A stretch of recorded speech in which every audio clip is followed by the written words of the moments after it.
Bon, c'est l'heure des confessions. La briochée, Oui. tu m'as beaucoup inspirée. Je t'ai kiffé dans Drag Race saison 1. Ah, moi aussi, je me suis kiffé dans Drag Race saison 1. Et j'ai compris l'art du drag grâce à toi et à tes sœurs. Baby. Et aujourd'hui, je me présente en tant que Sriracha. Wouh! On remercie d'ailleurs Marvin Blaze à qui on doit cette magnifique transformation. Mais qu'on peut applaudir parce que c'est beau. Mais Sriracha, ça veut dire quoi? Alors, ça veut dire sauce pimentée, genre harissa. Bah, tu sais, moi je m'appelle la briochée, j'aime que le sucré. Hein. Passer une certaine heure avec de l'alcool, ça devient le baba au rhum. Puis si tu me remplis de crème, tu peux m'appeler Charlotte. Voilà.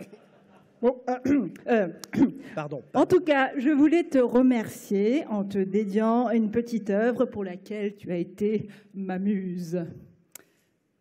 Tada! Ah ouais.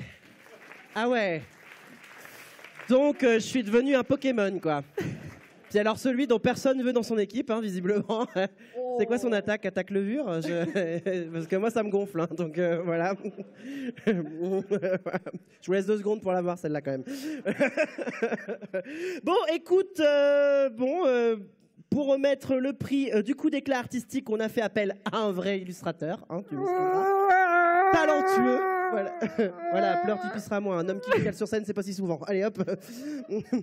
Qui a coordonné par ailleurs le livre PD aux auditions Point, qui est sorti début juin, Florent Manelli.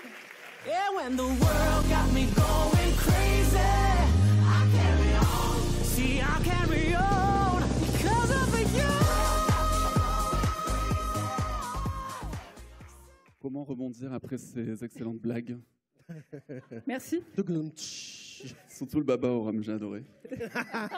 Bonsoir à toutes et à tous. Je suis honoré de remettre ce soir l'outdoor du coup d'éclat artistique de l'année.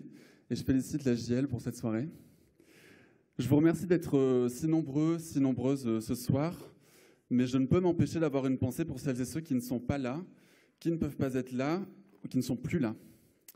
Je pense à ces vieux LGBT+, que plus grand monde ne regarde, à ces artistes, ces auteuristes qui nous ont été enlevés par l'épidémie de sida, les meurtres ou les suicides, et qui auraient pu recevoir ces récompenses.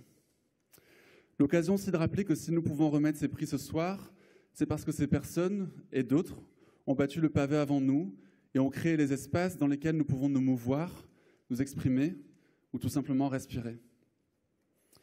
Je pense également aux prochaines générations, aux enfants et jeunes LGBTQI+, qui demain inventeront aussi leur place et pourront le faire parce que nous ne cessons de lutter, d'inventer, de transmettre, de riposter, de nous organiser, de nous aider, de nous aimer, de penser et de créer. Créer, justement.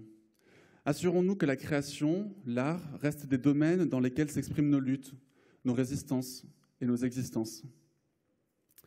Du cinéma à la bande dessinée, en passant par la photographie, la télévision, le livre, le théâtre et la musique, chaque domaine culturel se doit de donner la place à des points de vue, des récits encore trop peu présents dans notre monde commun. Ce texte ne cherche pas à être un coup d'éclat, d'autres cette année l'ont fait bien mieux que moi, et ont participé à construire de nouveaux imaginaires précieux pour nous raconter et nous extirper des clichés. Je les remercie sincèrement, en espérant que leur travail ne soit pas vain et qu'il inspire d'autres personnes.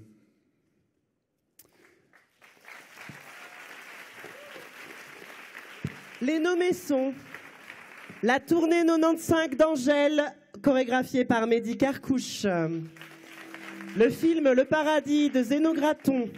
L'exposition rétrospective de Zénélé Mouoli à la MEP.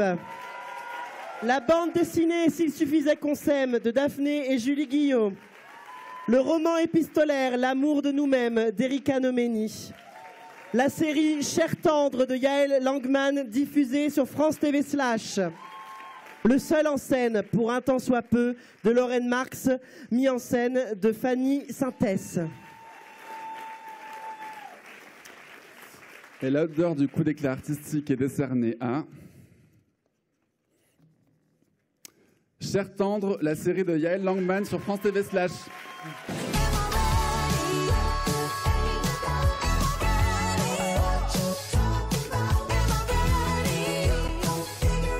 To be loved.